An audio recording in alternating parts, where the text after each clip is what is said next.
નમસ્કાર દર્શક મિત્રો, નીકળતા ગુજરાત ન્યૂઝમાં આપનું સ્વાગત છે।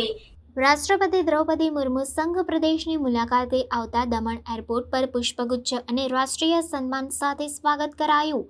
રાષ્ટ્રપતિ દમણના એવિયરી અને એન્જિનિયરિંગ કેમ્પસ તેમજ નમોપથ સી ફ્રન્ટની મુલાકાતે લેશે। રાષ્ટ્રપતિ દ્રૌપદી મુર્મુ સંઘ પ્રદેશ દમણ અને દાદરા નગર હવેલીની મુલાકાતે આવ્યા છે।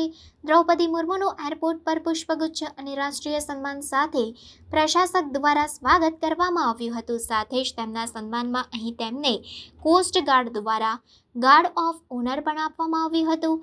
રાષ્ટ્રપતિ દમણના એવિયરી અને એન્જિનિયરિંગ કેમ્પસની મુલાકાત લેશે। નિફ્ટીના વિદ્યાર્થીઓ દ્વારા ઊભા કરાયેલા સ્ટોલનું નિરીક્ષણ કરી વિદ્યાર્થીઓ સાથે વાતચીત પણ કરશે। દેવકા નમોપથ અને સી ફ્રન્ટ રોડની પણ મુલાકાત લેશે। બુધવારે સેલવાસમાં ઝંડા ચોક વિસ્તારમાં સ્કૂલ અને અન્ય સંસ્થાનોની પણ મુલાકાત લેશે। 2 દિવસ સુધી રાષ્ટ્રપતિ અનેક કાર્યક્રમોમાં હાજરી આપશે।